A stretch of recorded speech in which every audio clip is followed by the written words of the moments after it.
Hello बच्चों। उम्मीद है कि आप लोगों को पिछला जो वीडियो है काफ़ी अच्छा लगा होगा आप लोगों के रिवीजन की दृष्टि से।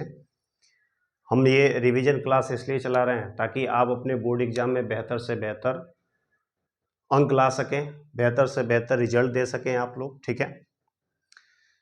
हिंदी का पेपर कल था यूपी बोर्ड का। उम्मीद करता हूं कि आप सभी लोग का पेपर अच्छा गया होगा और आगे भी अच्छा ही जाएगा। इसी शुभकामनाओं के साथ फिर से आगे ये रिवीजन क्लास जारी रखते हुए, ठीक है, आगे बढ़ते हैं। पिछले क्लास में हम लोगों ने केमिस्ट्री का फर्स्ट चैप्टर रिवीजन स्टार्ट किया था, केमिकल रिएक्शन एंड इक्वेशन। तो उसमें हमने केमिकल रिएक्शन देख लिया था, केमिकल इक्वेशन देख लिया था, इक्वेशन को कैसे बैलेंस करेंगे उसे देख लिया था। साथ ही साथ हम लोग टाइप ऑफ रिएक्शन पढ़ना स्टार्ट कर दिए थे और उसमें से हम लोगों ने एक रिएक्शन पढ़ा था, कम्बिनेशन रिएक्शन। और उसी कम्बिनेशन रिएक्शन में एक टॉपिक और पढ़ा था हम लोगों ने, एक्जोथर्मिक रिएक्शन, ऊष्माक्षेपी अपक्रिया। ठीक है। पिछले वीडियो में एक जगह कुछ मिस्टेक्स हुआ था, उस मिस्टेक्स को मैं ज़रा आप लोगों को बता दूं। एक जगह मैंने स्टार्टिंग में ही जब लेड नाइट्रेट सॉल्यूशन और पोटेशियम आयोडाइड सॉल्यूशन को आपस में मिक्स कर रहे थे, याद आ रहा है? बताओ किसका प्रेसिपिटेट आया था? लेड आयोडाइड का, PbI2 का प्रेसिपिटेट आया था। और क्या बन गया था? Potassium nitrate. ठीक है। किस कलर का था यह? येलो कलर का था। येलो कलर का प्रेसिपिटेट आया था लेड आयोडाइड का। तो पहले तो इसको बैलेंस जरा करो, क्योंकि इक्वेशन बैलेंस करना तो हमने बता दिया है। तो अगर बैलेंस करोगे तो देखो, इधर नाइट्रेट ये NO3 पूरा का पूरा कितना है? 2 है। और इधर कितना है?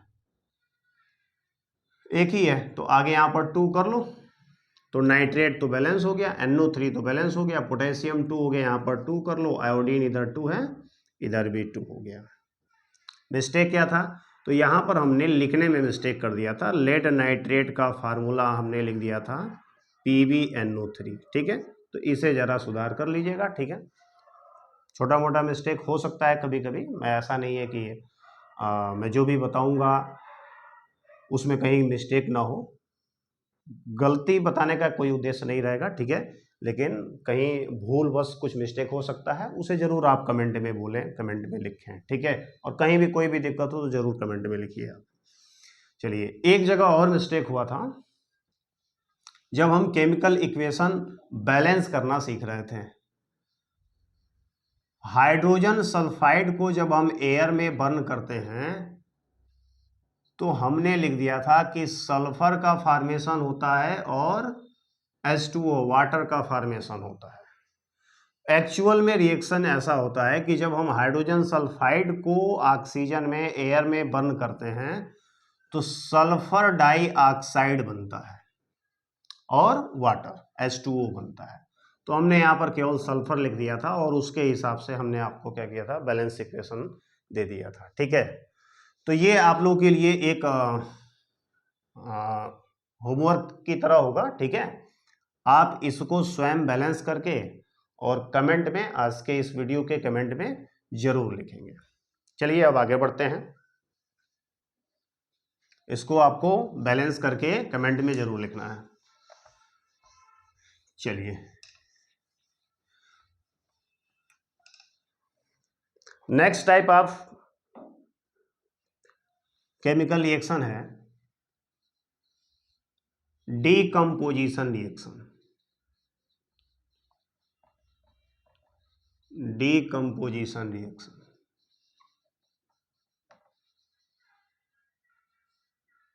हिंदी में इसको बोलेंगे वियोजन अपक्रिया। वियोजन अपक्रिया हिंदी में क्या बोलेंगे? इसे वियोजन अपक्रिया बोलेंगे। और देखो, ये है कॉम्बिनेशन रिएक्शन का ठीक अपोजिट। ये है अपोजिट ऑफ कॉम्बिनेशन रिएक्शन।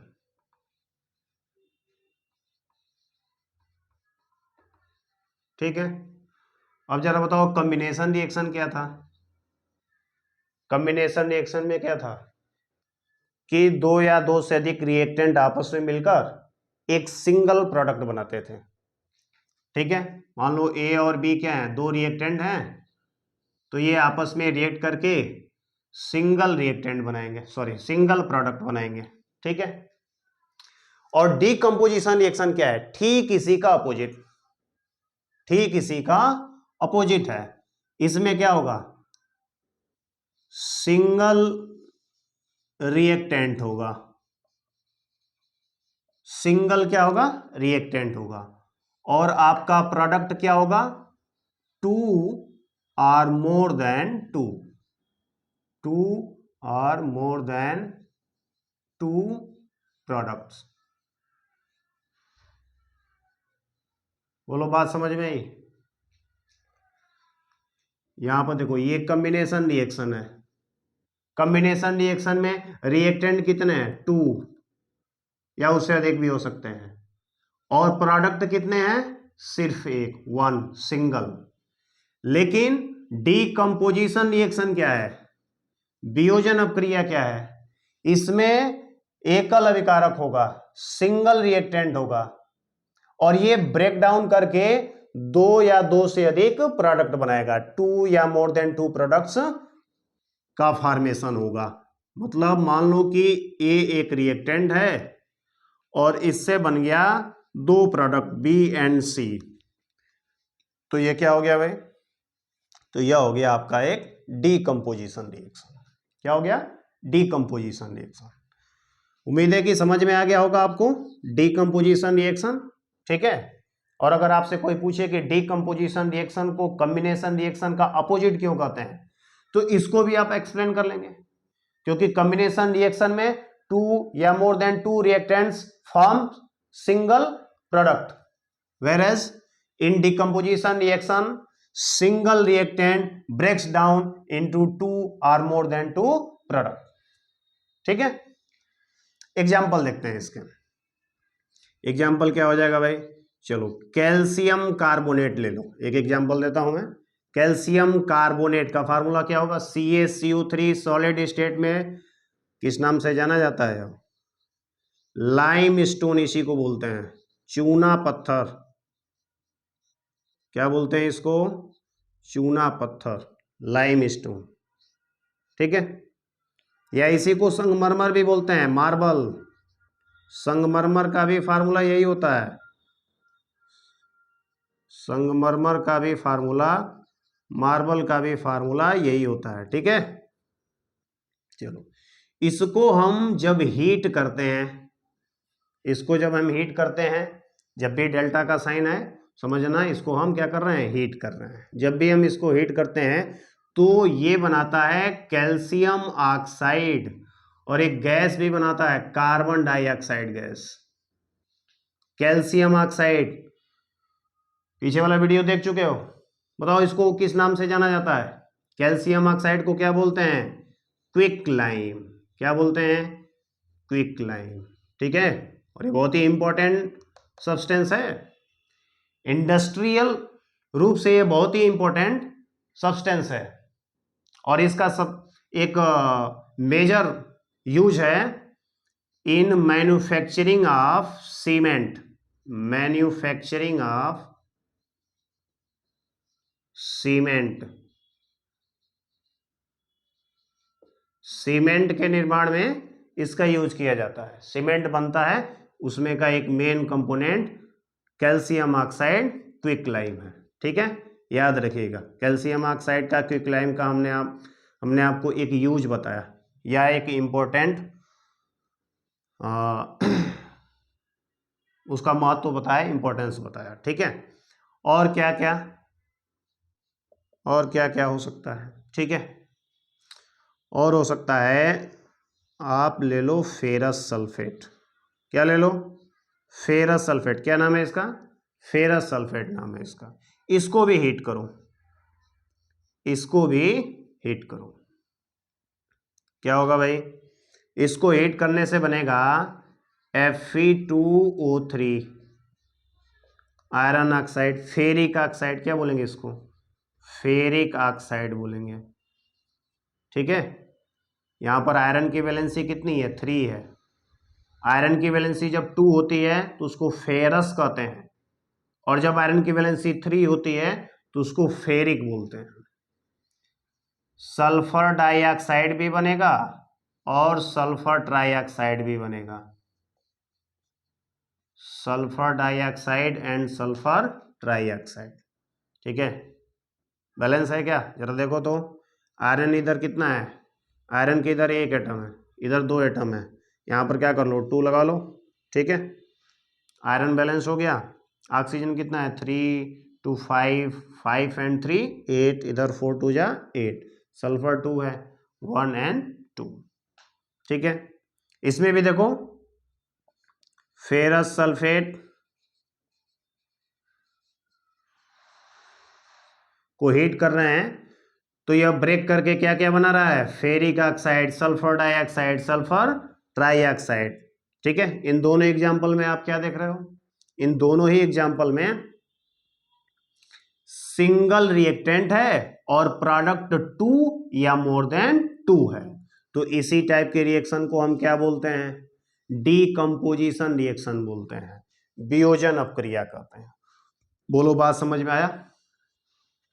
इन दोनों रिएक्शन से रिलेटेड एक महत्वपूर्ण बात बता रहा हूं मैं आपको। ठीक है, पहले इससे रिलेटेड देखो, इसमें कार्बन डाइऑक्साइड गैस निकली है ना, आपके एग्जाम में कार्बन डाइऑक्साइड गैस का टेस्ट पूछ सकता है। कैसे पता करोगे कि ये जो गैस इसमें से रिलीज हो रही है वो कार्बन डाइऑक्साइड गैस ही है। देखो ध्यान दो, 3 गैसों का नाम मैं बता रहा हूं, carbon dioxide gas, hydrogen gas and oxygen gas. ये तीनों के तीनों गैस कलरलेस होते हैं। ठीक है, और ऑर्डरलेस होते हैं।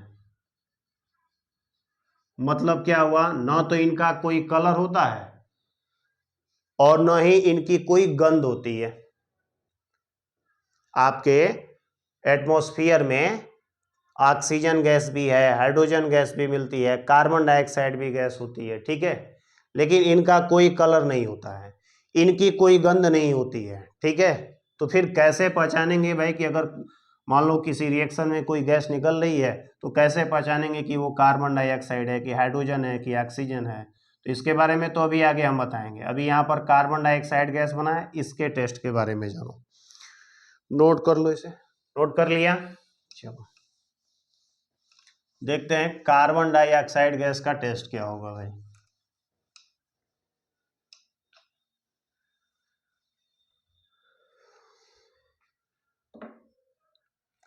Test for carbon dioxide gas, test for CO2 gas.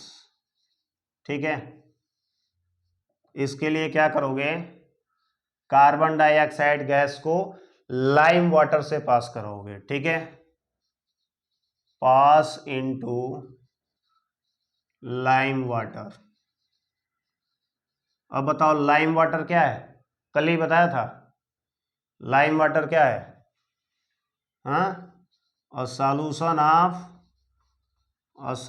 Of calcium hydroxide, calcium hydroxide. ठीक है, कैल्शियम हाइड्रोक्साइड यानी CaOH का होल ट्वाइस। अरे इसी के जली विलयन को, एक्वस सॉल्यूशन को हम क्या बोलते हैं, लाइम वाटर कहते हैं। ठीक है, अब लाइम वाटर क्या होता है, ये कलरलेस सॉल्यूशन है, ध्यान देना, कलरलेस सॉल्यूशन। ठीक है, इसमें कैल्शियम हाइड्रोक्साइड की जो मात्रा होती है, इसका जो अमाउंट होता है वो बहुत ही क्या होता है, कम होता है। बहुत ज्यादा अमाउंट कर दोगे तो फिर ये कलरलेस नहीं रह जाएगा। ठीक है, तब वो लाइम वाटर की तरह नहीं होगा। लाइम वाटर क्या होता है, कलरलेस सॉल्यूशन होता है, कैल्शियम हाइड्रोक्साइड की मात्रा थोड़ी सी क्या होती है, कम होती है। ठीक है, ज्यादा कर दोगे तो फिर वो क्लाउडी हो जाएगा। तो जब हम कार्बन डाइऑक्साइड गैस को किस में, लाइम वाटर में पास कराएंगे तो इसका जो पॉजिटिव टेस्ट आएगा, ठीक है, अगर कार्बन डाइऑक्साइड गैस है उसको लाइम वाटर में पास करा रहे हैं तो ये लाइम वाटर क्लाउडी हो जाएगा, मिल्की हो जाएगा, दूध के जैसा सफेद हो जाएगा, व्हाइट हो जाएगा। ठीक है, लाइम वाटर टर्न्स मिल्की। ठीक है, अगर कार्बन डाइऑक्साइड गैस है तो लाइम वाटर का कलर कैसा हो जाएगा, मिल्की कलर का हो जाएगा, क्लाउडी कलर का हो जाएगा, क्लाउडी कलर का हो जाएगा। ठीक है, टर्बिडिटी यानी थोड़ा धुंधला धुंधला हो जाएगा, कुछ भी कह लो, ये कह लो, ये कह लो, टर्बिडिटी कह लो। ठीक है, मतलब वो कलरलेस नहीं रह जाएगा अगर कार्बन डाइऑक्साइड गैस है तो। ठीक है, याद रखना, कार्बन डाइऑक्साइड गैस का टेस्ट याद रखोगे। कार्बन डाइऑक्साइड गैस का टेस्ट कैसे करेंगे भाई, कार्बन डाइऑक्साइड गैस को हम लाइम वाटर में क्या करते हैं, पास कराते हैं। अगर कोई भी गैस है, कार्बन डाइऑक्साइड गैस का टेस्ट करना है तो उसे लाइम वाटर में क्या करेंगे, पास कराएंगे। अगर लाइम वाटर का कलर कैसा हो गया, मिल्की हो गया, तो कार्बन डाइऑक्साइड गैस कंफर्म हो गया कि वो कौन सी गैस है, कार्बन डाइऑक्साइड गैस है। और अगर ऐसा नहीं हुआ तो फिर वो कार्बन डाइऑक्साइड गैस नहीं है। ठीक है, बोलो समझ में आया। कार्बन डाइऑक्साइड गैस का टेस्ट याद रखना, एग्जाम में आ सकता है, एग्जाम में आ सकता है। अब फिर देखो इस रिएक्शन से रिलेटेड चीजें मैं बता रहा हूं। सेकंड,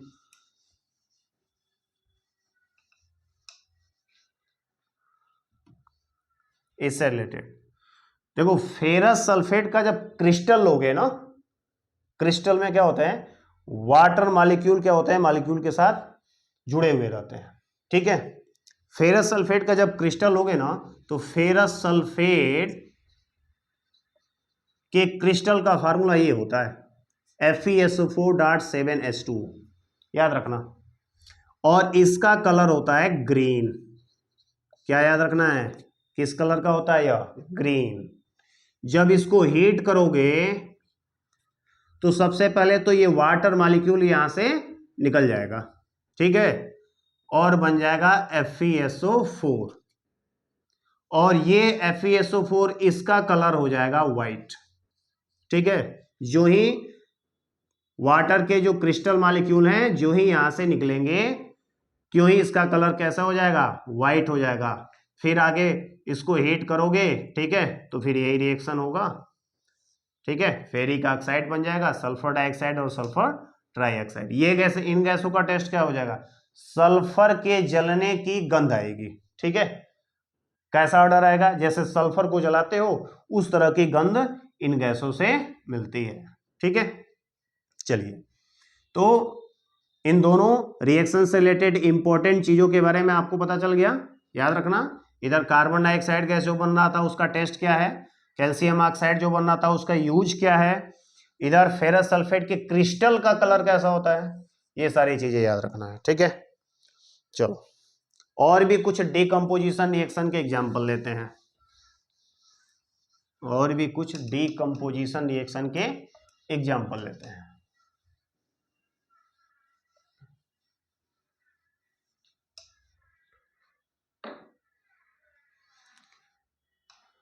देखो एक बार फिर से मैं लिखता हूं, कैल्शियम कार्बोनेट को जब हमने हीट किया क्या मिला, कैल्शियम ऑक्साइड मिला, कार्बन डाइऑक्साइड गैस मिली।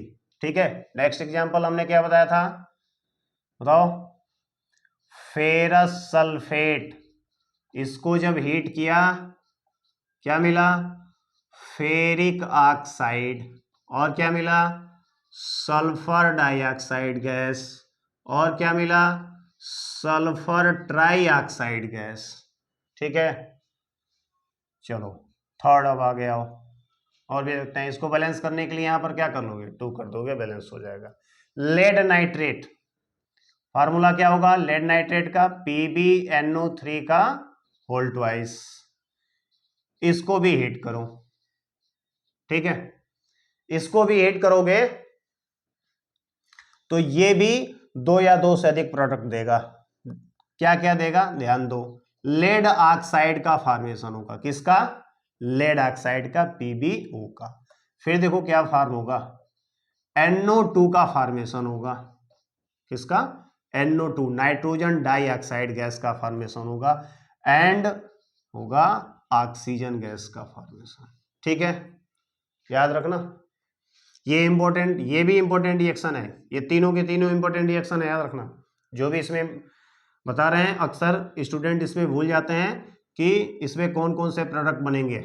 इसको तो याद रख सकते हैं, इसमें अक्सर भूल जाते हैं, और इसको बैलेंस करना भूल जाते हैं।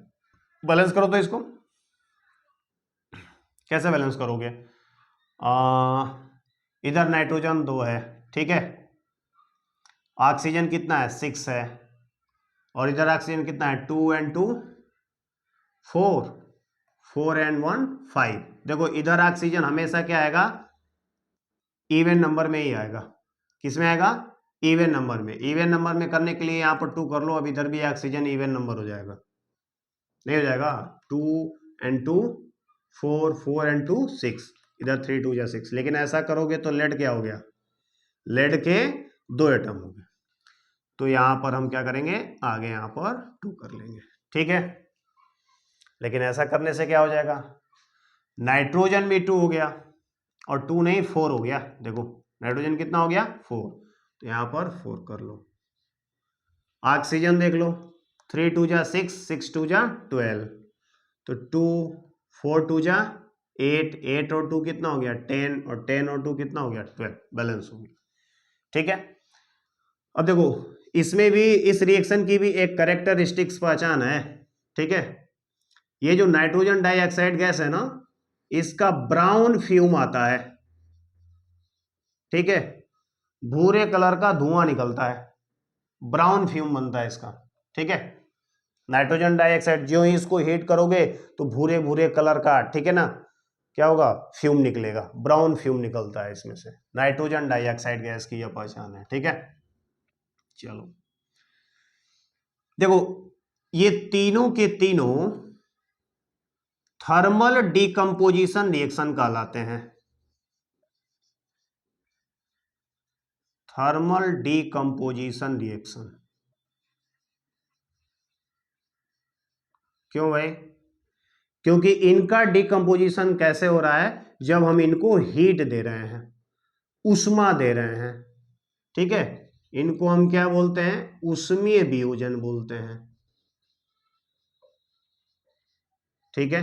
जब हम ऊष्मा के द्वारा किसी रिएक्टेंट को 2 या 2 से अधिक प्रोडक्ट में चेंज करते हैं, तो इस प्रकार के वियोजन को हम क्या बोलते हैं? ऊष्मीय वियोजन बोलते हैं, थर्मल डिकम्पोजिशन रिएक्शन कहते हैं। तो ये तीनों के तीनों रिएक्शन क्या है? थर्मल डिकम्पोजिशन रिएक्शन है, क्योंकि क्या कर रहे हो? इसमें हीट दे रहे हो, तो इनका डिकम्पोजिशन हो रहा है। कुछ और डिकम्पोजिशन रिएक्शन के एग्जाम्पल लेते हैं, ठीक है।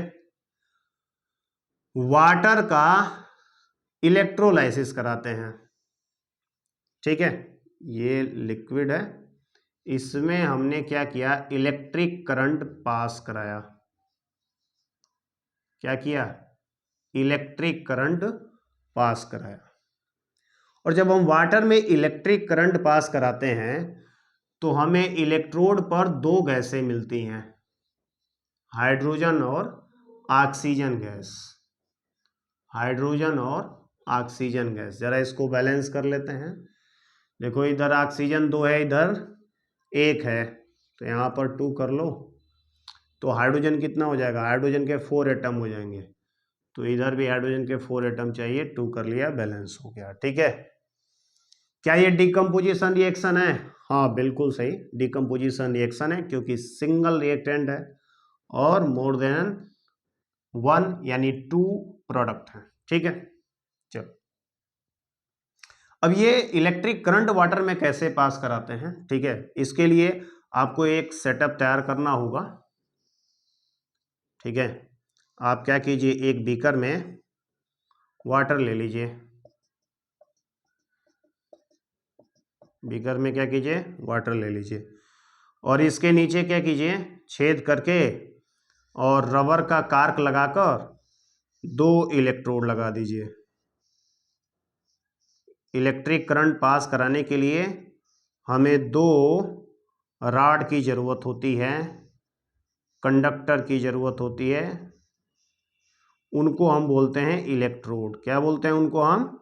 इलेक्ट्रोड बोलते हैं। ठीक है, इसको आप क्या कीजिए, यहाँ पर स्विच लगा दीजिए और बैटरी से क्या कीजिए, ऐड कर लीजिए। बैटरी का साइन ये होगा, फिजिक्स में पढ़े होंगे। ठीक है, सेल या बैटरी को ऐसे रिप्रेजेंट करते हैं, जो दो पैरेलल लाइन, इसमें से एक छोटी लाइन होती है, एक बड़ी लाइन। छोटी लाइन क्या होती है? निगेटिव पोल को दर्शाता है, निगेटिव इलेक्ट्रोड को दर्शाता है, और बड़ी वाली लाइन जो है पॉजिटिव इलेक्ट्रोड को दर्शाता है। ठीक है, देखो यहाँ पर ये निगेटिव वाला जिससे अटैच होता है उस इलेक्ट्रोड को हम बोलते हैं कैथोड। इस इलेक्ट्रोड को क्या बोलते हैं? कैथोड बोलते हैं। और पॉजिटिव प्लेट से जो अटैच होता है इलेक्ट्रोड उसको बोलते हैं एनोड। याद रहेगा, बैटरी के निगेटिव प्लेट से जो इलेक्ट्रोड अटैच है उसको क्या बोला जाता है? कैथोड। और जो पॉजिटिव प्लेट से अटैच है उसको क्या बोला जाता है? एनोड बोला जाता है। ठीक है, चलो इतना सेटअप तैयार कर लिया। एक और काम करो, इन दोनों इलेक्ट्रोडों के ऊपर एक टेस्ट ट्यूब लगा लो। दोनों इलेक्ट्रोडों के ऊपर क्या करो? एक टेस्ट ट्यूब लगा दो। ठीक है, हाँ, इसमें थोड़ा सा डाइल्यूट सल्फ्यूरिक एसिड भी मिला लेना, क्योंकि प्योर वाटर जो है वो इलेक्ट्रिसिटी को कंडक्ट नहीं करता है। इसको मिला दोगे तो इलेक्ट्रिसिटी का कंडक्शन होने लगेगा। ठीक है, तो थोड़ा सा सल्फ्यूरिक एसिड मिला दिया। कैसे होता है, क्यों होता है, अब उस पर चर्चा हम नहीं करेंगे। ठीक है, जब इसमें से करंट का फ्लो होने लगेगा तो देखोगे इसमें बुलबुले निकलना है, बुलबुले निकलना है। इलेक्ट्रोडों पर क्या निकलेंगे? बुलबुले निकलेंगे। और ये जो वाटर का लेयर है, ये लेयर क्या होगा? नीचे जाने लगेगा, क्योंकि भाई एयर को भी तो, गैस को भी तो चाहिए स्पेस, उसमें भी तो वॉल्यूम होता है। ठीक है, तो यहां पर कुछ गैस इकट्ठा हो जाएगी, इसमें भी कुछ गैस इकट्ठा हो जाएगी। ठीक है, तो नो डाउट आप जानते हैं कि एक टेस्ट ट्यूब में हाइड्रोजन गैस होगा और एक टेस्ट ट्यूब में ऑक्सीजन गैस होगा। पहले हम ये पता करते हैं कि किस वाले टेस्ट ट्यूब में हाइड्रोजन गैस होगा और किस वाले टेस्ट ट्यूब में ऑक्सीजन गैस होगा। ठीक है, तो देखो हाइड्रोजन जब भी किसी नॉन मेटल से अटैच होता है, किससे? नॉन मेटल से। ठीक है, तो वो मेटल की तरह बिहेव करता है। और अगर ये किसी मेटल से अटैच हो जाए तो ये नॉन मेटल की तरह बिहेव करता है। अब मेटल और नॉन मेटल, मेटल और नॉन मेटल क्या होते हैं? धातु और अधातु क्या होते हैं? तो देखो मेटल के अंदर टेंडेंसी होती है इलेक्ट्रॉन त्याग करके धनायन बनाने की, कैटायन बनाने की। और नॉन मेटल के अंदर टेंडेंसी क्या होती है? इलेक्ट्रॉन एक्सेप्ट कर कर ऋणायन यानी एनायन बनाने की।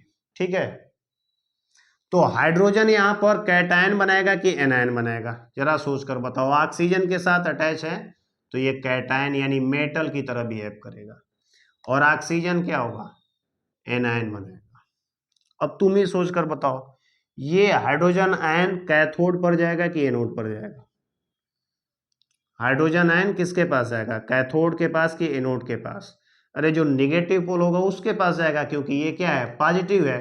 पॉजिटिव और नेगेटिव चार्ज के बीच में क्या होता है? अट्रैक्शन होता है। तो हाइड्रोजन चला जाएगा किसके पास? कैथोड के पास। तो हाइड्रोजन गैस कहां फॉर्म होगी? कैथोड पर। किस पर? कैथोड पर, एट कैथोड। और ऑक्सीजन गैस किसके पास जाएगा? एनोड के पास। ठीक है, ऑक्सीजन गैस का फॉर्मेशन कहां पर होगा? एनोड पर, एट एनोड। याद रखना ये बात। ठीक है, ऑक्सीजन गैस किस इलेक्ट्रोड पर फॉर्म होगी? एनोड पर। हाइड्रोजन गैस किस पर? कैथोड पर। क्यों ऐसा होगा? समझ में आ रहा होगा। ठीक है, चलो अब इस टेस्ट ट्यूब में जो गैस तुम इकट्ठा करोगे, ठीक है, तो एक बहुत ही इंटरेस्टिंग चीज देखने को मिलेगी कि एक टेस्ट ट्यूब में गैस का अमाउंट दूसरे टेस्ट ट्यूब के अमाउंट से क्या है? डबल है। ठीक है। इस टेस्ट ट्यूब में बताओ क्या आया है, कौन सी गैस बनी है, हाइड्रोजन गैस। इसमें कौन सी गैस बनी है, ऑक्सीजन गैस। इनमें से किसी एक में जो गैस है वो दूसरे के गैस की तुलना में क्या है, उसकी मात्रा क्या है, डबल है। ऐसा क्यों होगा? और वो जो डबल अमाउंट में जो गैस है वो गैस कौन सी है? तो इस इक्वेशन से स्पष्ट रूप से आपको पता चल रहा होगा कि ये जो हाइड्रोजन गैस बनेगी वो ऑक्सीजन गैस की तुलना में डबल अमाउंट में बनेगी। क्यों भाई? क्योंकि जब वाटर का हम इलेक्ट्रोलाइसिस कराते हैं तो हाइड्रोजन गैस के ऑक्सीजन गैस के 1 मोल के साथ हाइड्रोजन गैस के 2 मोल बनते हैं। ऑक्सीजन गैस के 1 मोल के साथ हाइड्रोजन गैस के 2 मोल बनते हैं। जितना अमाउंट ऑक्सीजन गैस का बनेगा उसके डबल बनेगा हाइड्रोजन गैस का अमाउंट। बोलो क्लियर हुआ? यह क्वेश्चन पूछा जा सकता है एग्जामिनेशन में आपके कि जब हम वाटर का इलेक्ट्रोलाइसिस कराते हैं तो एक टेस्ट ट्यूब में गैस का अमाउंट दूसरे टेस्ट ट्यूब की तुलना में डबल क्यों होता है और वो कौन सी गैस है, इस रिएक्शन को लिखना है। ठीक है। और बताना है कि जब वाटर का इलेक्ट्रोलाइसिस कराते हैं, विद्युत अपघटन कराते हैं, तो ऑक्सीजन के 1 मोल के साथ हाइड्रोजन के 2 मोल बनते हैं। इसीलिए एक टेस्ट ट्यूब में गैस का अमाउंट दूसरे टेस्ट ट्यूब की तुलना में क्या होता है, डबल होता है। और डबल अमाउंट में कौन सी गैस है, हाइड्रोजन गैस है। डबल अमाउंट में कौन सी गैस है, हाइड्रोजन गैस है। बोलो बात समझ में आई? कौन सा रिएक्शन है ये, किस टाइप का रिएक्शन है, डीकंपोजिशन रिएक्शन है। और ऐसा डीकंपोजिशन रिएक्शन जिसमें इलेक्ट्रिसिटी के पास कराने से डीकंपोजिशन होता है उसको हम बोलते हैं इलेक्ट्रोलाइसिस। क्या बोलते हैं, इलेक्ट्रोलाइसिस, विद्युत अपघटन। ठीक है। या इलेक्ट्रोकेमिकल डीकंपोजिशन, इलेक्ट्रोकेमिकल डीकंपोजिशन। बोलो बात समझ में आया? इलेक्ट्रोकेमिकल डीकंपोजिशन या सिर्फ क्या बोल लो, इलेक्ट्रोलाइसिस बोल लो। क्या बोल लो, इलेक्ट्रोलाइसिस कह लो उसको। ठीक है। बोलो बात समझ में आया? तो डीकंपोजिशन रिएक्शन में एक थर्मल डीकंपोजिशन हमने जान लिया और एक क्या जान लिया, एक इलेक्ट्रिकल डीकंपोजिशन जान लिया या इलेक्ट्रोकेमिकल डीकंपोजिशन जान लिया। बोलो क्लियर हुआ? चलो और भी डीकंपोजिशन रिएक्शन के एग्जांपल देखते हैं। और भी एग्जांपल देखते हैं।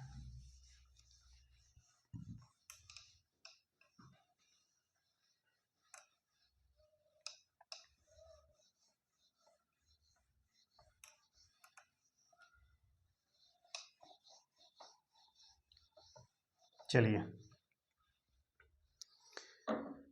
5th एग्जांपल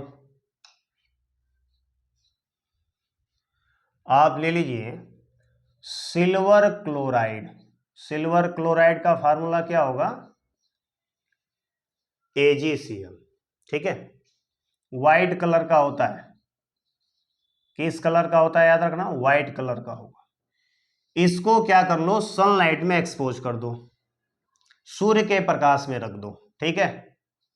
कहां रख दो, सूर्य के प्रकाश में, सनलाइट में रख दो। अब ये सूर्य के प्रकाश से जब इसको एनर्जी मिलती है तो ये डीकंपोज हो जाता है सिल्वर में और क्लोरीन में। सिल्वर में डीकंपोज हो जाता है और किस में, क्लोरीन में। Silver solid, chlorine gas. ठीक है। बैलेंस कर लो, इधर क्लोरीन कितना है, 2 है, इधर 1 ही है तो यहां पर 2 लिख लो। तो इससे सिल्वर के भी 2 एटम हो जाएंगे तो यहां पर भी 2 यानी 2 लिख लो। ठीक है। बैलेंस हो गया। और ये सिल्वर बनेगा किस कलर का होता है भाई, ग्रे कलर का। सिल्वर का कलर कैसा होता है, इसको सिल्वर के जो कलर होता है ग्रे कलर का होता है, ग्रे बोलते हैं उसको। बोलो बात समझ में आया? ये भी क्या है, डीकंपोजिशन रिएक्शन है। ठीक है। ठीक इसी तरीके से सिल्वर ब्रोमाइड को भी ले लो। किसको ले लो, सिल्वर ब्रोमाइड को, इसको भी सनलाइट में क्या कर लो, एक्सपोज कर लो। ठीक है, तो जो रिएक्शन ऊपर हुआ है सेम वही रिएक्शन यहां पर भी होगा। डीकंपोजिशन रिएक्शन हो जाएगा, सिल्वर बन जाएगा और ब्रोमीन गैस बनेगी, सिल्वर बनेगा और ब्रोमीन गैस बनेगी। ठीक है, बैलेंस कर लो, यहां पर क्या करना पड़ेगा 2, यहां पर 2, ये किस कलर का होता है, ग्रे कलर का। ठीक है, सिल्वर ब्रोमाइड का कलर कैसा होता है, इसका कलर होता है लाइट येलो। कैसा कलर होता है, हल्का पीला कलर का होता है। ठीक है, तो देखो ये सनलाइट के थ्रू इनका डिकम्पोजिशन होता है, किसके थ्रू, सनलाइट के थ्रू। तो इस टाइप के डिकम्पोजिशन रिएक्शन को, जिसमें सनलाइट की जरूरत पड़ती है, फोटोलाइटिक डिकम्पोजिशन बोलते हैं। क्या बोलते हैं इसको, photolytic decomposition, decomposition, photolytic decomposition, Hindi में बोल देंगे प्रकाशीय वियोजन। क्या बोल देंगे, प्रकाशीय वियोजन। ठीक है, तो डिकम्पोजिशन रिएक्शन को हमने 3 टाइप में क्या कर लिया, डिवाइड कर दिया। कौन कौन से बताओ, पहला क्या बोला, पहला क्या बताया, थर्मल डिकम्पोजिशन। क्या बताया, थर्मल डिकम्पोजिशन। ठीक है, सेकंड क्या बताया, इलेक्ट्रिकल डिकम्पोजिशन या इलेक्ट्रोलाइसिस या इलेक्ट्रोकेमिकल। थर्ड क्या बताया, फोटोलाइटिक या फोटोकेमिकल, फोटोकेमिकल भी कह सकते हो, फोटोलाइटिक। ठीक है, ये 3 टाइप के क्या हो गए, डीकम्पोजिशन रिएक्शन हो गए। ठीक है, थर्मल डिकम्पोजिशन में क्या होता है, हीट के द्वारा डिकम्पोजिशन होता है। इलेक्ट्रिकल डिकम्पोजिशन में क्या होता है, इलेक्ट्रिक करंट के थ्रू डिकम्पोजिशन होता है। फोटोलाइटिक डिकम्पोजिशन क्या है, सनलाइट के थ्रू, ठीक है, रेडिएशन के थ्रू क्या होता है, डिकम्पोजिशन होता है। ठीक है, अच्छा ये जो सिल्वर क्लोराइड या सिल्वर ब्रोमाइड का डिकम्पोजिशन रिएक्शन है, इस रिएक्शन का एक बहुत ही इंपॉर्टेंट यूज है, use in black and white photography, black and white photography. याद रखना, एमसीक्यू में पूछा जा सकता है, हिंदी के पेपर में एमसीक्यू में बहुत सारे बच्चे गलत करके आ रहे हैं। यूपी बोर्ड में 20 मार्क्स का एमसीक्यू है, 20 क्वेश्चन है, 1 मार्क प्रत्येक, एवरी जो है एवरी क्वेश्चन के हैं 1 मार्क के हैं, तो 20 मार्क्स के एमसीक्यू हो गए टोटल। और सीबीएसई में भी इसमें भी 16 एमसीक्यू क्वेश्चन पूछे जाते हैं, 16 मार्क्स के। ठीक है, और 4 ऑप्शन है, एक ऑप्शन सही होगा, टिक लगाना है, पूरा का पूरा नंबर मिल जाएगा, कहीं कहीं नंबर कटने की जरूरत ही नहीं, कहीं मार्क्स कहीं कटेगा ही नहीं। एमसीक्यू पर बहुत ध्यान देने की जरूरत है, आप गलत कर देंगे आपका परसेंटेज डाउन हो जाएगा। यही तो है जो आपका परसेंटेज बढ़ाएगा, जिसका एमसीक्यू सबसे अधिक सही उसका नंबर सबसे अधिक आएगा। जानते, चैप्टर का रिवीजन जब खत्म होगा तो लास्ट में मैं उस चैप्टर के इंपॉर्टेंट एमसीक्यू भी लेकर आऊंगा आपको, आप लोगों के लिए। ठीक है, ध्यान दीजिएगा, एमसीक्यू में ये पूछा जा सकता है कि इनमें से किस रिएक्शन का, 4 रिएक्शन दे देगा, इनमें से किस रिएक्शन का use black and white photography में करते हैं, बताओ। ठीक है, ब्लैक एंड व्हाइट फोटोग्राफी में किसका यूज करते हैं, इन रिएक्शंस का use black and white photography में करते हैं। ठीक है, ध्यान देना, इसका भी यूज हो सकता है। ठीक है ना, जनरली इसका यूज करते हैं, यूज दोनों का हो सकता है। ठीक है, तो डीकंपोजिशन रिएक्शन आप लोगों को समझ में आ गया होगा, वहां पर कोई दिक्कत डीकंपोजिशन रिएक्शन में। चलिए, सेकेंड टाइप का डीकंपोजिशन रिएक्शन हमने देख लिया। चलिए अब आगे हम देखते हैं। देखो पिछले वीडियो में जब हम कॉम्बिनेशन रिएक्शन पढ़ रहे थे तो उसमें एक रिएक्शन हम लोगों ने देखा था एग्जाम्पल में कि जब हम कैल्शियम ऑक्साइड को वाटर में डिजॉल्व करते हैं तो कैल्शियम हाइड्रोक्साइड बनता है, ठीक है। कैल्शियम ऑक्साइड को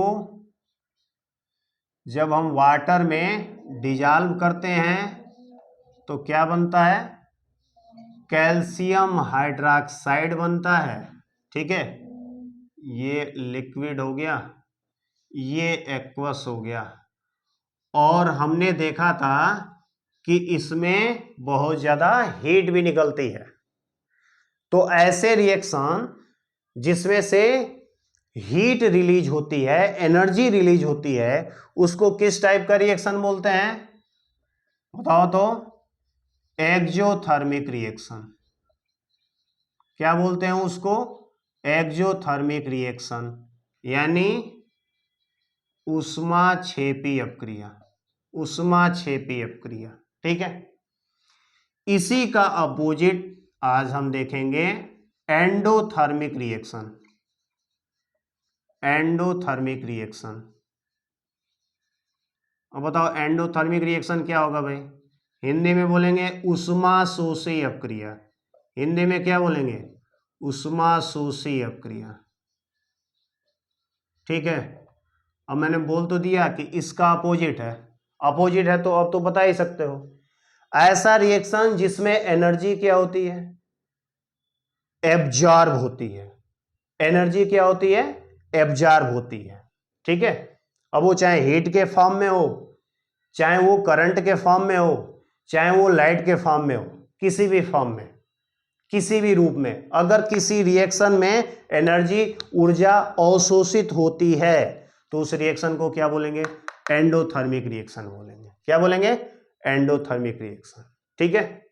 अब जरा सोच के बताओ, जितने भी हमने डीकंपोजिशन रिएक्शन के एग्जाम्पल बताए, जितने भी हमने डीकंपोजिशन रिएक्शन के एग्जाम्पल बताए, क्या वो सब के सब एंडोथर्मिक रिएक्शन है, बताओ तो।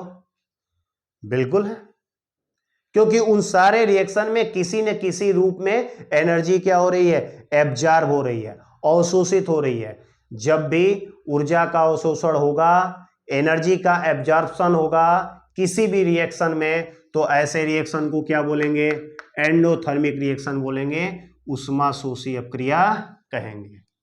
बोलो क्लियर हुआ, ऊष्माशोषी अपक्रिया समझ में आया, एंडोथर्मिक रिएक्शन। तो जितना भी हमने डिकम्पोजिशन रिएक्शन दिया वे सब के सब क्या है, ऊष्माशोषी अपक्रिया, एंडोथर्मिक रिएक्शन है। क्या कुछ और भी एग्जांपल हो सकते हैं, हाँ बिल्कुल हो सकते हैं। क्या वो डिकम्पोजिशन रिएक्शन से अलग हो सकते हैं, हाँ हो सकते हैं, बिल्कुल हो सकते हैं। जरूरी नहीं है कि एंडोथर्मिक रिएक्शन है तो वो डिकम्पोजिशन ही होगा। हाँ ये है कि डिकम्पोजिशन रिएक्शन अगर होता है तो एंडोथर्मिक रिएक्शन, जनरली वो एंडोथर्मिक रिएक्शन ही होता है, ठीक है। तो जरा ऐसे रिएक्शन का एग्जांपल बताइए जो डिकम्पोजिशन रिएक्शन ना हो। चलो भाई ठीक है, नाम सुना है, फोटोसिंथेसिस। फोटोसिंथेसिस का नाम सुना है, हिंदी में क्या बोलेंगे इसको, प्रकाश संश्लेषण। क्या है भाई प्रकाश संश्लेषण, अरे ये वही प्रोसेस है जिससे जो पेड़ पौधे हैं वो अपना भोजन बनाते हैं, ठीक है, फूड बनाते हैं।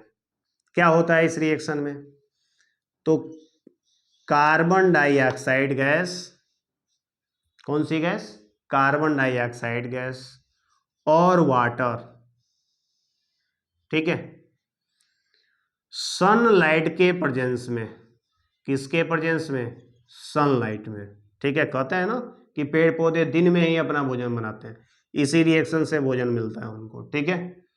सनलाइट के प्रेजेंस में ही ये रिएक्शन होगा, सनलाइट से ही ये एनर्जी क्या करते हैं, एब्जॉर्ब करता है ये रिएक्शन, ठीक है। एक और सब्सटेंस की आवश्यकता पड़ती है, ठीक है, उसको बोलते हैं क्लोरोफिल। क्या बोलते हैं उसको, क्लोरोफिल, ठीक है। क्लोरोफिल भी, जो कि हरी पत्तियों में ग्रीन लिप्स में पाया जाता है, उसी की वजह से उसका कलर ग्रीन होता है, इसी की वजह से, क्लोरोफिल की वजह से, इसी के प्रेजेंस में ये रिएक्शन हो पाएगा। और सनलाइट का भी प्रेजेंस चाहिए, यहीं से एनर्जी मिलेगी इस रिएक्शन को होने के लिए। ठीक है, CO2 और H2O, देखो यहाँ पर एक्वस लिखेंगे और इसको L लिखेंगे। अब फिर सोच में पड़ जाओगे, यहाँ पर AQ क्यों लिख रहे हैं? कार्बन डाइऑक्साइड तो गैस है। अरे जब रिएक्शन हो रहा है तो उस समय ये वाटर में क्या है, घुला हुआ है। पहले पत्तियां क्या करती हैं, वायुमंडल से, एटमॉस्फेयर से कार्बन डाइऑक्साइड गैस को एब्जॉर्ब करती हैं, तो अंदर जाएगा तो गैस के फॉर्म में नहीं होता है, उनके बॉडी के अंदर जाता है तो वो एक्वस सॉल्यूशन के फॉर्म में होता है। ठीक है, रिएक्शन होता है, ग्लूकोज बनता है, यही तो एनर्जी, यही तो फूड है, सॉरी यही तो फूड है, C6H12O6, ग्लूकोस। क्या बनता है भाई, ग्लूकोस बनता है, एक्वस लिखेंगे, AQ लिखेंगे। ठीक है, और क्या बनता है बताओ, ऑक्सीजन गैस बनती है, इसके आगे भी एक्वस लिखेंगे। ठीक है, और क्या बनता है, और H2O भी बनता है, ध्यान देना, H2O भी बनता है। इसको बैलेंस करोगे तो 6 कार्बन है, तो यहां पर क्या हो जाएगा, 6 हो जाएगा। ठीक है, और देखो यहां पर 12H2O लिख देना और यहां पर 6H2O लिख देना, बैलेंस हो जाएगा।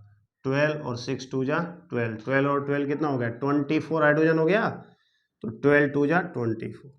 ऑक्सीजन देख लो कितना, 6 2 जा 12 और 12 कितना हो गया, 24। तो यहाँ पर 6 है और यहाँ पर 6 है, 12 हो गया, कितना और चाहिए भाई, 12 और चाहिए, आगे यहाँ पर 6 लिख लो। ठीक है, किस टाइप का रिएक्शन है यह, एंडोथर्मिक रिएक्शन है, फोटो इंपॉर्टेंट रिएक्शन है, ध्यान देना, इस रिएक्शन को याद रखना। सिंगल 1 नंबर के 2 नंबर के क्वेश्चन में सीधे सीधे कह देगा कि फोटोसिंथेसिस के लिए केमिकल रिएक्शन लिखिए। ठीक है, बैलेंस केमिकल इक्वेशन लिखिए। और कुछ लोग क्या करेंगे, इधर 6H2O हटा देंगे और यहाँ पे लिख देंगे 6H2O। देखो कैसे लिख देंगे, कुछ लोग ऐसे लिख देंगे 6CO2 प्लस 6H2O और ये बन गया C6H12O6 प्लस 6O2। गलत हो गया यार, ये फोटोसिंथेसिस का इक्वेशन सही नहीं है, अक्सर मिस्टेक करते हैं। इस रिएक्शन से ये पता चला कि फोटोसिंथेसिस में वाटर का फॉर्मेशन नहीं होता है, लेकिन फोटोसिंथेसिस में वाटर का फॉर्मेशन तो होता है। फोटोसिंथेसिस के प्रोसेस में वाटर क्या है, रिएक्टेंट भी है, और वाटर क्या है, प्रोडक्ट भी है। तो हमें केमिकल रिएक्शन दिखाना है तो रिएक्टेंट में वाटर आना चाहिए, प्रोडक्ट में भी वाटर आना चाहिए, क्योंकि फोटोसिंथेसिस में वाटर भी बनता है, वाटर का भी फॉर्मेशन होता है। तो अगर ये नहीं लिखोगे तो ये इक्वेशन अगर लिख दिया तो ये सही नहीं है, गलत हो सकता है, एग्जामिनर गलत कर देगा। तो ध्यान देना, किस टाइप का रिएक्शन है यह, एंडोथर्मिक रिएक्शन है। क्यों एंडोथर्मिक रिएक्शन है, क्योंकि ये सनलाइट के थ्रू क्या कर रहा है, एनर्जी ले रहा है। ठीक है, और जिस रिएक्शन में एनर्जी एब्जॉर्ब होगी उसको क्या बोलेंगे, एंडोथर्मिक रिएक्शन। पिछले लेक्चर में इसी तरह का हमने एक और इक्वेशन पढ़ा था जो हमारे बॉडी में या जो भी लिविंग थिंग्स हैं उनमें होता है, क्या होता है, रेस्पायरेशन। कौन सा इक्वेशन पढ़ा था भाई, रेस्पायरेशन का। किस टाइप का था भाई, किस टाइप का था, एक्सोथर्मिक रिएक्शन था, ऊष्माक्षेपी, क्योंकि इससे क्या मिलती है, इस रिएक्शन से एनर्जी मिलती है। इस रिएक्शन से क्या मिलता है, एनर्जी मिलता है। ठीक है, बोले इतनी बात समझ में आई। चलो तो अब हम आगे बढ़ते हैं, उससे पहले थोड़ा सा हम अपने मार्कर को सही कर लें, क्योंकि इसमें इंक कम लग रहा है, थोड़ा इंक डाल लें इसमें।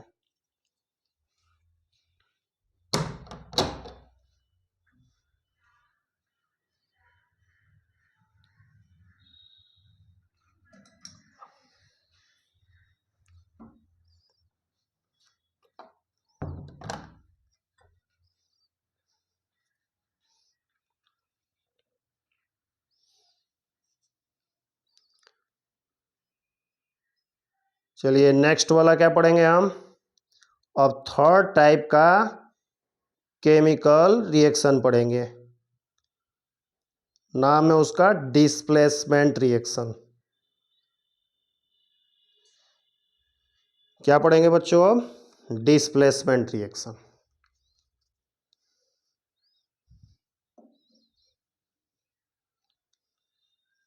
चलिए कुछ मिनटों का आप लोगों को इंतजार कराया।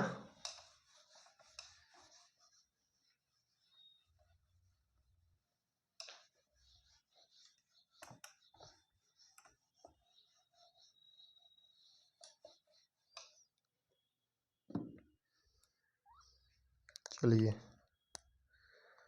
तो हमने क्या क्या देख लिया भाई, कॉम्बिनेशन रिएक्शन देख लिया,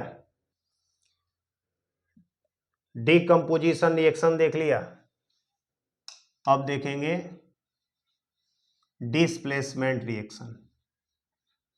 डिस्प्लेसमेंट रिएक्शन,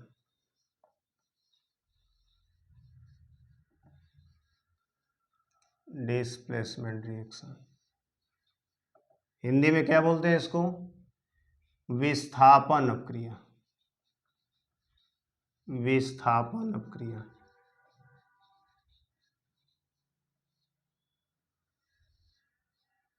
क्या होता है भाई डिस्प्लेसमेंट रिएक्शन। तो देखो,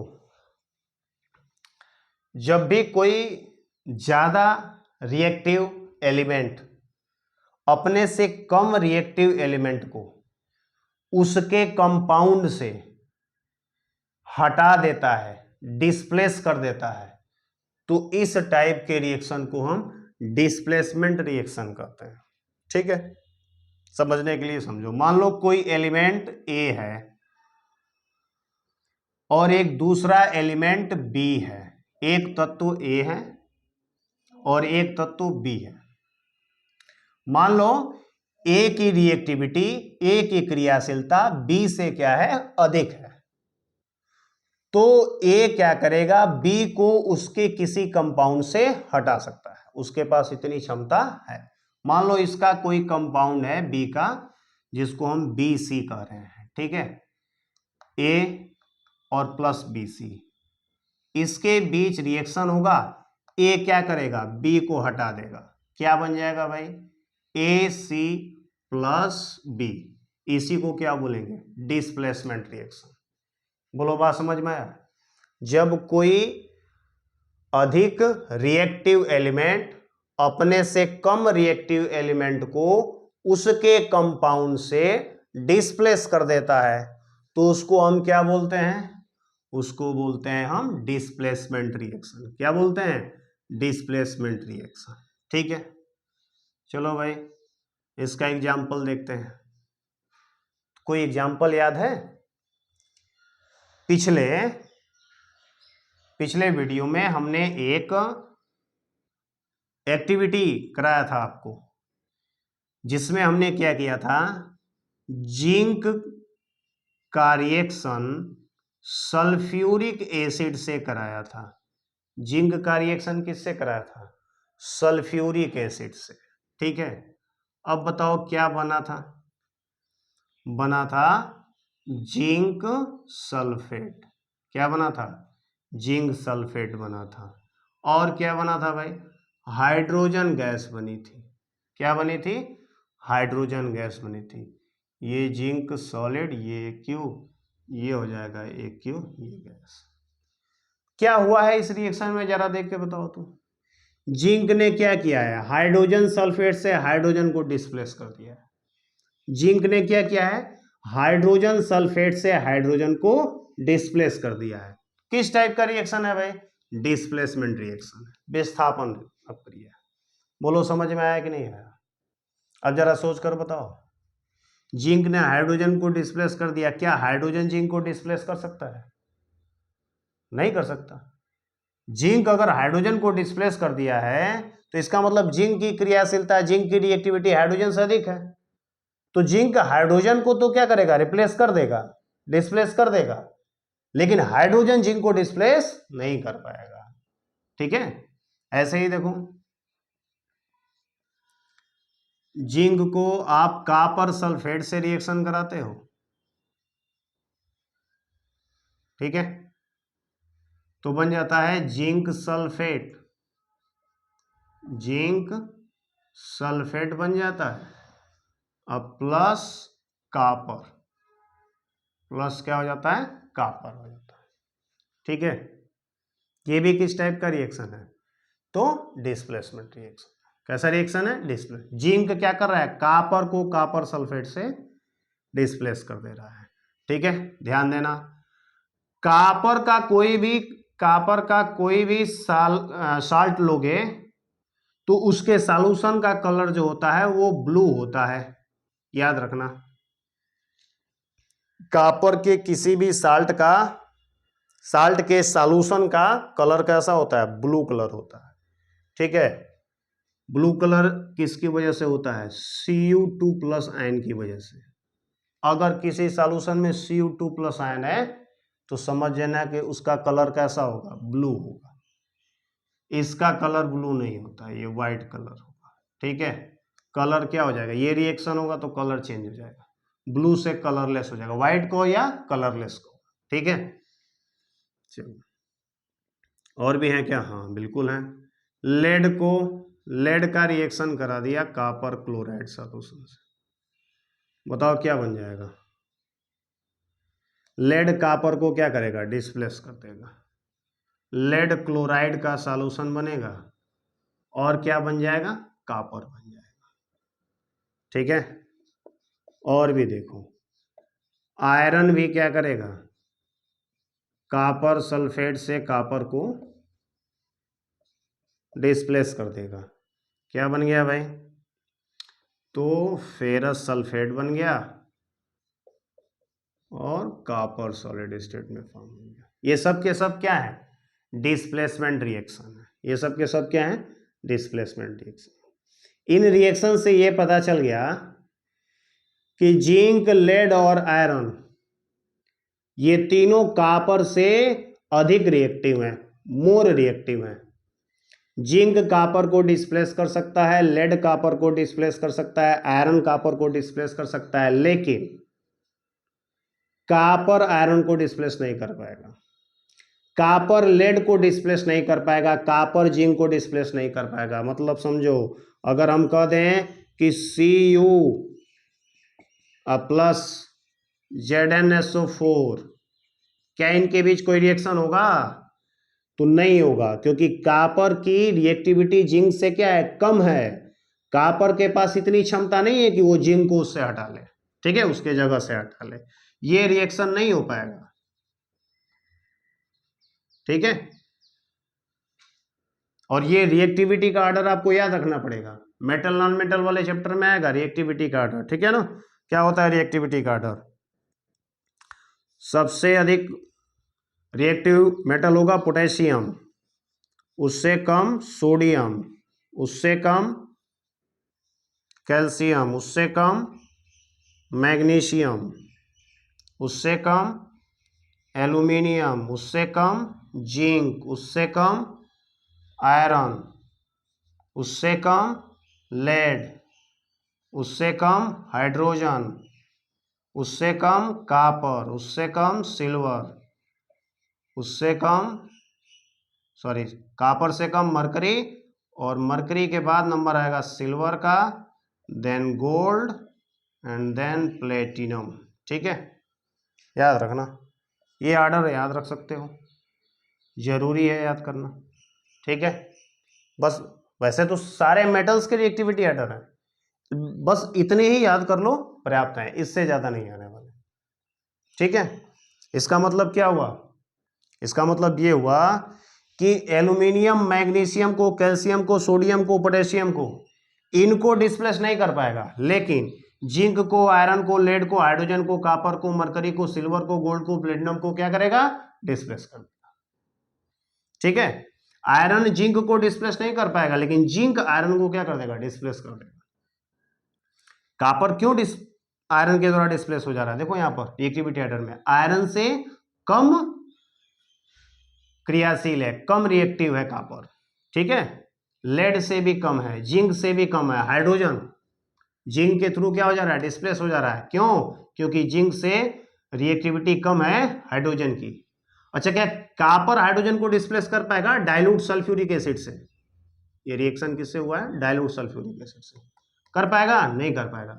कॉपर हाइड्रोजन गैस प्रोड्यूस नहीं कर पाएगा। क्यों? क्योंकि कॉपर की रिएक्टिविटी हाइड्रोजन से क्या है, कम है। वो एसिड से हाइड्रोजन को डिस्प्लेस नहीं कर पाएगा। बोलो बात समझ में आई? डिस्प्लेसमेंट रिएक्शन समझ में आया? एक और इंपॉर्टेंट चीज, ये जितने भी डिस्प्लेसमेंट रिएक्शन है ये सब के सब एक्सोथर्मिक रिएक्शन। क्या है भाई? Exothermic reaction. याद रखना, जितने भी डिस्प्लेसमेंट रिएक्शन है ये सब के सब क्या करते हैं, हीट रिलीज करते हैं। इन रिएक्शन से क्या होती है, हीट निकलती है। और जिस रिएक्शन में हीट क्या होती है, रिलीज होती है, एनर्जी रिलीज होती है, उसको क्या बोलते हैं भाई? एक्सोथर्मिक रिएक्शन बोलते हैं, ऊष्माक्षेपी रिएक्शन, अपक्रिया बोलते हैं। याद रखना, जितने भी डिस्प्लेसमेंट रिएक्शन है वे सब के सब क्या है, exothermic reaction. Single displacement reaction, मैं किसकी बात कर रहा हूं, सिंगल डिस्प्लेसमेंट रिएक्शन की बात कर रहा हूं। ठीक है, सिंगल डिस्प्लेसमेंट का मतलब हुआ कि कोई एक एलिमेंट दूसरे एलिमेंट को क्या कर दे रहा है, डिस्प्लेस कर दे रहा है। अभी आगे हम एक डबल डिस्प्लेसमेंट रिएक्शन भी जानेंगे। ठीक है, बोलो बात समझ में आई? चलो, तो डिस्प्लेसमेंट रिएक्शन भी आपको समझ में आ गया। ठीक है, जिंक जो है सल्फ्यूरिक एसिड से रिएक्ट करके हाइड्रोजन गैस को क्या कर रहा है, प्रोड्यूस कर रहा है। हाँ, जब हम वाटर का इलेक्ट्रोलाइसिस बता रहे थे तो वहां पर हाइड्रोजन गैस प्रोड्यूस हुई थी और ऑक्सीजन गैस। लेकिन उसके पहले हमने आपको बता दिया है कि हाइड्रोजन गैस, ऑक्सीजन गैस ये कलरलेस हैं, ये ऑर्डरलेस हैं। तो हमने वहां पर आपको ये नहीं बताया कि कैसे पहचानोगे कि इस टेस्ट ट्यूब में हाइड्रोजन गैस ही है और इस टेस्ट ट्यूब में ऑक्सीजन गैस ही है। तो वो टॉपिक थोड़ा सा पीछे छूट गया है, जरा उसको कवर कर लेते हैं। तो फिर फोर्थ टाइप ऑफ रिएक्शन पढ़ेंगे, डबल डिस्प्लेसमेंट रिएक्शन। पहले हम देखते हैं ऑक्सीजन और हाइड्रोजन गैस का टेस्ट क्या होगा, कैसे पता करेंगे कि ये गैस जो है हाइड्रोजन गैस है और ये गैस जो है ऑक्सीजन गैस है।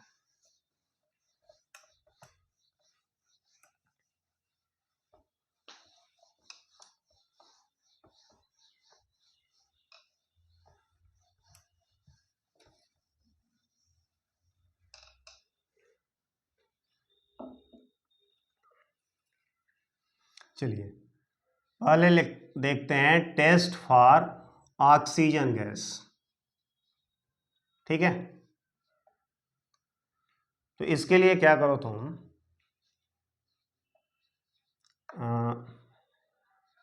Light a splint, light a splint and blow out it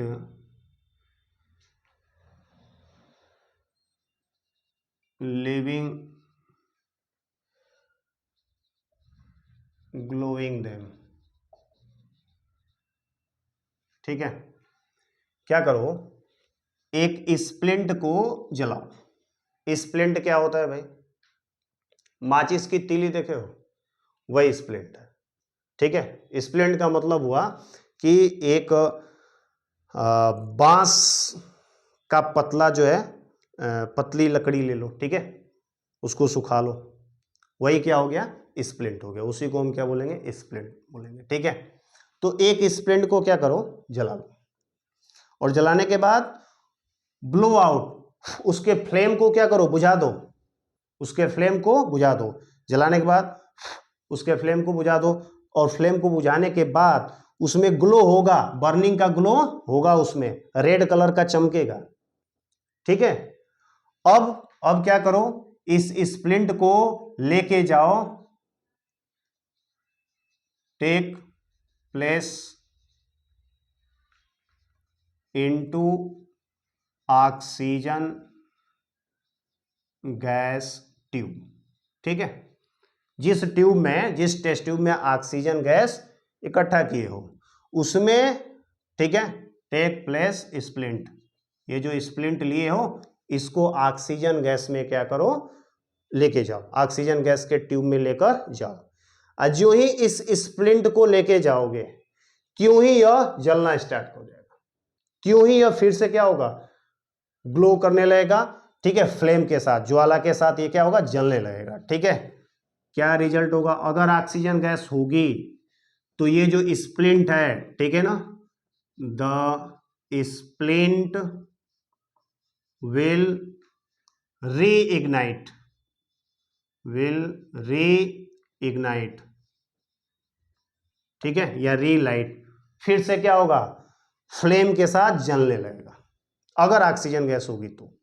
अगर नहीं है ऑक्सीजन गैस तो फिर ऐसा नहीं। ठीक है, बोलो, ऑक्सीजन गैस का टेस्ट समझ में आया। ऑक्सीजन गैस का टेस्ट करने के लिए क्या करेंगे, हम एक ग्लोइंग स्प्लिंट लेंगे। क्या लेंगे, ग्लोइंग स्प्लिंट। ठीक है, बर्निंग स्प्लिंट नहीं लेंगे, ग्लोइंग स्प्लिंट लेंगे। बर्निंग स्प्लिंट का मतलब हो गया कि उसमें लौ के साथ वो क्या हो रहा है, जल रहा है, लेकिन हम उसको जला के और फूंक मार के और उसके फ्लेम को क्या करेंगे, बुझा देंगे। फ्लेम को बुझाने के बाद जो रेड कलर का ग्लो उसमें होगा, बस उतना ही तक रहने देंगे। फिर उसको किस में लेके जाएंगे, उस टेस्ट ट्यूब में लेके जाएंगे जिसमें आपने ऑक्सीजन गैस को क्या किया है, इकट्ठा किया है, और जो ही उसमें डुबोएंगे, क्यों ही ये क्या फिर से जलने लगेगा। जो ग्लोइंग स्प्लिंट है वो बर्निंग स्प्लिंट में क्या हो जाएगा, चेंज हो जाएगा। ठीक है, ऑक्सीजन गैस का टेस्ट समझ में आया। चलो, और कैसे पता करेंगे कि किस टेस्ट ट्यूब में हाइड्रोजन गैस है, तो टेस्ट फॉर हाइड्रोजन गैस, आ जाओ, इस बार ले जाओ, ले लो बर्निंग स्प्लिंट। ठीक है, क्या लेना है, बर्निंग स्प्लिंट लेना है। ठीक है ना, और इसको लेके जाना है, ठीक है ना, take place of burning splint, take place of burning splint into hydrogen gas tube, hydrogen gas tube में लेके जाओ। ठीक है, गैस ट्यूब में लेके जाओ, क्या होगा भाई, ये जो हाइड्रोजन गैस है ना, hydrogen gas will start to burn with pop up sound, pop up sound, pop up sound के साथ हाइड्रोजन गैस क्या होगी, जलने लगेगी। हाइड्रोजन गैस बर्निंग स्प्लिंट को लेके जाओगे, ठीक है, जो ही आएगा, क्यों ही, जो ही गैस में डुबोगे, ठीक है, गैस में लेके जाओगे, त्यों ही ये क्या होगा, जलना शुरू कर देगा। कैसे जलेगा भाई, तो पॉपअप साउंड के साथ आवाज आएगी, फट फट फट। ठीक है, जैसे एक छोटा सा पॉपी जो है जिस साउंड में धीरे से बोलता है, उस तरह का आवाज आएगा। हाइड्रोजन गैस स्टार्ट कर देगी जलना। हाइड्रोजन गैस कैसे जलती है, पॉपअप साउंड के साथ। ठीक है ना, यहां पर कोई साउंड प्रोड्यूस होगा क्या, नहीं, यहां पर कोई भी साउंड प्रोड्यूस नहीं होगा, लेकिन हाइड्रोजन गैस जब जलेगी तो साउंड निकलेगा। ठीक है, ये किसके लिए टेस्ट हो गया भाई, हाइड्रोजन गैस के टेस्ट, हाइड्रोजन गैस का टेस्ट। ठीक है ना, कार्बन डाइऑक्साइड गैस का भी टेस्ट आप कर सकते हो, ऑक्सीजन गैस का भी टेस्ट कर सकते हो, हाइड्रोजन गैस का भी टेस्ट कर सकते हो। बोलो, क्लियर हुआ, समझ में आया। चलिए, बहुत अच्छी बात। तो अब हम जो है नेक्स्ट टाइप ऑफ रिएक्शन क्या है, तो डबल डिस्प्लेसमेंट रिएक्शन है। क्या है वो, डबल डिस्प्लेसमेंट रिएक्शन। ठीक है, डबल डिस्प्लेसमेंट रिएक्शन में क्या होता है भाई,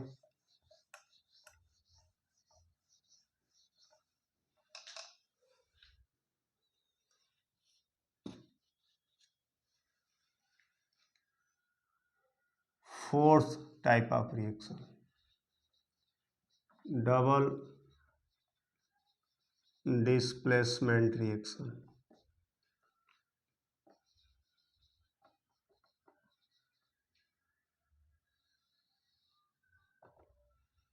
द्विविस्थापन क्रिया,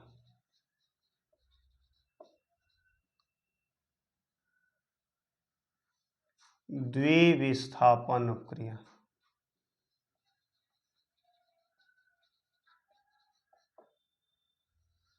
हिंदी में क्या बोलते हैं इसे, द्विविस्थापन क्रिया कहते हैं। ठीक है, क्या होता है भाई,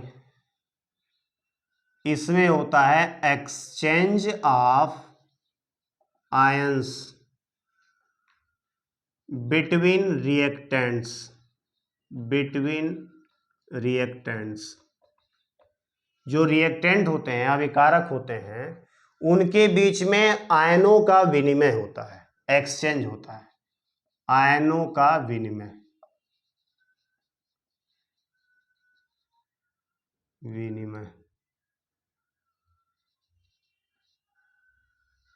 ठीक है, आयनों का विनिमय होता है डबल डिस्प्लेसमेंट रिएक्शन में। कैसे होता है भाई? मान लो एक कंपाउंड है AB और एक कंपाउंड है CD, ठीक है, और इनके बीच एक रिएक्शन ऐसे हो रहा है, ठीक है, कि ये जो D है वो A के साथ जुड़ जा रहा है और ये जो B है वो C के साथ जुड़ जा रहा है, ठीक है। ये D आके अटैच हो जा रहा है A से, ये B वाला जाके अटैच हो जा रहा है C से। क्या बन गया भाई जरा बताओ? AD plus CB। हो क्या गया इसमें भाई? आयंस जो हैं एक्सचेंज हो गए। आयंस क्या हो गए? एक्सचेंज हो गए। इसी को हम क्या बोलेंगे? डबल डिस्प्लेसमेंट रिएक्शन बोलेंगे। क्या बोलेंगे इसी को? डबल डिस्प्लेसमेंट रिएक्शन बोलेंगे। एग्जाम्पल बताओ भाई, एग्जाम्पल बताओ, याद करो। इसके पहले कोई ऐसा रिएक्शन पढ़े हो जिसमें आयनों का क्या हो रहा है? विनिमय हो रहा है, exchange of ions between reactants, ठीक है, याद आ रहा है? चलो भाई, लेड नाइट्रेट के सॉल्यूशन में हमने जब पोटेशियम आयोडाइड का सॉल्यूशन मिक्स किया था तो बताओ क्या हुआ था? क्या हुआ था? लेड आयोडाइड का प्रेसिपिटेट आया था। किस कलर का भाई? येलो कलर का। और क्या बना था? पोटेशियम नाइट्रेट का सॉल्यूशन बना था। बैलेंस कर लो इसे। कैसे बैलेंस करोगे? यहां पर 2 कर लेना है और यहां पर भी 2 कर लेना है। बताओ किस टाइप का रिएक्शन हो गया? ये हो गया डबल डिस्प्लेसमेंट रिएक्शन। क्यों? देखो, लेड के साथ नाइट्रेट आयन था और पोटेशियम के साथ आयोडाइड आयन। रिएक्शन के बाद क्या हुआ? आयोडाइड आयन चला गया लेड के साथ, नाइट्रेट आयन चला गया पोटेशियम के साथ, बन गया क्या? लेड आयोडाइड और पोटेशियम नाइट्रेट। क्या बन गया भाई? लेड आयोडाइड और पोटेशियम नाइट्रेट। और क्या एग्जाम्पल हो सकता है? जरा एक और एग्जाम्पल तो बताओ हमें, बता सकते हो? चलो, सोडियम सल्फेट और बेरियम क्लोराइड के बीच में रिएक्शन। सोडियम सल्फेट का सॉल्यूशन ले लिया और बेरियम क्लोराइड का सॉल्यूशन ले लिया, ठीक है। आपस में जब हमने मिक्स किया तो बेरियम सल्फेट का प्रेसिपिटेट आया, इसका बेरियम सल्फेट का। और क्या बन गया भाई? सोडियम क्लोराइड का सॉल्यूशन बना। बैलेंस कर लो, यहां पर 2 कर लो, बैलेंस हो जाएगा। बेरियम सल्फेट का व्हाइट कलर का पीपीटी आया, व्हाइट प्रेसिपिटेट। क्या आया भाई? White precipitate. कैसा रिएक्शन है? डबल डिस्प्लेसमेंट रिएक्शन है, ठीक है। कैसे? देखो, सोडियम के साथ सल्फेट आयन है और बेरियम के साथ क्लोराइड आयन है। रिएक्शन के बाद क्या हुआ है? सल्फेट आयन बेरियम आयन के साथ अटैच हो गया है, वहीं क्लोराइड आयन सोडियम आयन के साथ अटैच हो गया है। आयनों का एक्सचेंज हो गया है। आयन एक दूसरे में क्या हो गए हैं? बदल गए हैं, अदला बदली हो गई है। इसी को हम क्या बोलते हैं? Double displacement reaction. बोलो, डिस्प्लेसमेंट रिएक्शन और डबल डिस्प्लेसमेंट रिएक्शन में अंतर समझ में आ रहा है? डिफरेंस समझ में आ रहा है? ठीक है। जो डिस्प्लेसमेंट रिएक्शन था उसमें एक एलिमेंट था, रिएक्टेंट में एक क्या था? एलिमेंट था, कोई कंपाउंड नहीं था, उसके साथ कोई आयन नहीं थे। इसमें क्या है? दोनों के दोनों रिएक्टेंट्स में आयंस हैं और वे आयंस ही आपस में क्या हो जा रहे हैं? एक्सचेंज हो जा रहे हैं, ठीक है। इसी को हम क्या बोलते हैं, डबल डिस्प्लेसमेंट रिएक्शन। एक चीज का और ध्यान देना, किसी भी रिएक्शन में अगर प्रेसिपिटेट आए तो उसे प्रेसिपिटेशन रिएक्शन बोलते हैं। प्रेसिपिटेट आने का मतलब क्या है, कोई ऐसा कंपाउंड बन गया जो वाटर में इनसॉल्युबल है, और वाटर में जब इनसॉल्युबल है तो नीचे क्या हो जाएगा, बैठ जाएगा, उसी को हम क्या बोलते हैं, प्रेसिपिटेट बोलते हैं। तो जब भी किसी रिएक्शन में कोई प्रेसिपिटेट आए तो उसको हम प्रेसिपिटेशन रिएक्शन भी बोलते हैं। अवक्षेपण अपक्रिया, अवक्षेपण अपक्रिया, ठीक है। तो अब एक चीज पूछोगे, क्या जितने भी डबल डिस्प्लेसमेंट रिएक्शन है सबके सब प्रेसिपिटेशन रिएक्शन है क्या, सबके सब प्रेसिपिटेशन रिएक्शन है क्या? नहीं, जरूरी नहीं है कि जितने भी डबल डिस्प्लेसमेंट रिएक्शन होंगे वो सबके सब प्रेसिपिटेशन ही होंगे। जैसे देखो, सोडियम हाइड्रोक्साइड का सॉल्यूशन है और इसको रिएक्ट करा दिया हाइड्रोजन क्लोराइड के सॉल्यूशन यानी हाइड्रोक्लोरिक एसिड के साथ। अब बताओ क्या बन गया, तो बन गया सोडियम क्लोराइड और बन गया सोडियम क्लोराइड का सॉल्यूशन बना, और क्या बन गया, वाटर बन गया। अब बताओ इसमें कहीं कोई प्रेसिपिटेट आया है क्या? नहीं, ये सोडियम क्लोराइड है, नमक है, ये तो जल में घुल ही जाता है, वाटर में क्या है, सॉल्युबल है। क्या ये डबल डिस्प्लेसमेंट रिएक्शन है? देखते हैं हुआ क्या है। इसके साथ हाइड्रोक्साइड है, सोडियम के साथ क्या है, हाइड्रोक्साइड है, हाइड्रोजन के साथ क्या है, क्लोराइड आयन। रिएक्शन के बाद क्या हुआ है, सोडियम के साथ जुड़ गया है क्लोराइड आयन तो NaCl बन गया, और हाइड्रोजन के साथ जुड़ गया है हाइड्रोक्साइड आयन जिससे H2O बन गया। H2O क्या है भाई, HOH, ऐसे समझ लो ना। बताओ इसमें आयंस एक दूसरे में एक्सचेंज हुए हैं कि नहीं हुए हैं? हुए हैं। क्या यह डबल डिस्प्लेसमेंट रिएक्शन है? हाँ बिल्कुल है। क्या यह प्रेसिपिटेशन रिएक्शन है? नहीं नहीं, कोई प्रेसिपिटेट तो आ ही नहीं रहा है। जब कोई प्रेसिपिटेट आएगा तभी उसको हम प्रेसिपिटेशन रिएक्शन बोलेंगे। तो क्या सब के सब displacement double displacement reaction precipitation reaction हो जाएंगे? नहीं, जरूरी नहीं है, ठीक है ना। देखो डबल डिस्प्लेसमेंट रिएक्शन समझ में आ गया। अगर आप लोग, चूंकि ये रिवीजन क्लास चल रहा है, तो रिवीजन क्लास चल रहा है तो इसका मतलब आपने क्या किया है, सब कुछ पढ़ लिया है, ठीक है। तो अगर आप पढ़ लिए होंगे, ठीक है, तो आपको याद होगा कि ये क्या है, एक बेस है और ये एक क्या है, एसिड है, और एसिड और बेस के रिएक्शन से क्या बनता है, साल्ट एंड वाटर, और इस रिएक्शन को हम क्या बोलते हैं बताओ तो, न्यूट्रलाइजेशन रिएक्शन। ये क्या है, न्यूट्रलाइजेशन रिएक्शन है। कोई पूछे क्या neutralisation reaction double displacement reaction है? हाँ भाई, डबल डिस्प्लेसमेंट रिएक्शन।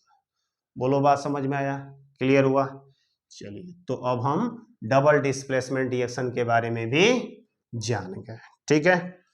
चलिए भाई, अब क्या है, किस टाइप का रिएक्शन है भाई, तो लास्ट है oxidation and reduction, oxidation and reduction reaction. लेकिन ये ऑक्सीडेशन और रिडक्शन रिएक्शन हम नेक्स्ट पार्ट में इसको रिवाइज करेंगे। क्यों भाई नेक्स्ट पार्ट में क्यों रिवाइज करेंगे? क्योंकि अगर चैप्टर 1 में स्टूडेंट के बीच में अगर सबसे अधिक कंफ्यूजन कहीं आता है तो इसी रिएक्शन में सबसे ज्यादा कंफ्यूजन आता है, ऑक्सीडेशन रिडक्शन रिएक्शन में, रेडॉक्स रिएक्शन में, ऑक्सीडेशन के डिफिनीशन में, रिडक्शन के डिफिनीशन में, ठीक है। लेकिन यकीन मानिए जब हम ऑक्सीडेशन रिएक्शन का आपको रिवीजन कराएंगे, रिडॉक्स रिएक्शन का जब हम रिवीजन कराएंगे, फिर उसके बाद से आपको कभी भी रेडॉक्स रिएक्शन में कहीं कोई दिक्कत नहीं होगी, कहीं कोई कंफ्यूजन नहीं रह जाएगा। किसी भी रिएक्शन को देखकर आप तुरंत बता देंगे कि यह एक रेडॉक्स रिएक्शन है कि नहीं है। ये भी बता देंगे कि इसमें कौन ऑक्सीडाइज हो रहा है और कौन रिड्यूस हो जा रहा है, ठीक है। लेकिन उससे पहले आपको एक होमवर्क दे रहे हैं, ठीक है। तो अगर आपने ये पूरा वीडियो देखा है तो एक रिएक्शन मैं दे रहा हूं, उस रिएक्शन को करके आइए, ठीक है। वो रिएक्शन है अमोनियम क्लोराइड का रिएक्शन बेरियम हाइड्रोक्साइड के साथ, ठीक है, अमोनियम क्लोराइड का रिएक्शन किसके साथ, बेरियम हाइड्रोक्साइड के साथ, इसको क्या करना है, कंप्लीट करना है, ठीक है, और साथ में आपको बताना है कि यह एक एंडोथर्मिक रिएक्शन है या एक्सोथर्मिक रिएक्शन है, ठीक है, कमेंट में जरूर इसका आंसर दीजिएगा, ठीक है। तो मिलते हैं नेक्स्ट पार्ट में। Thank you so much.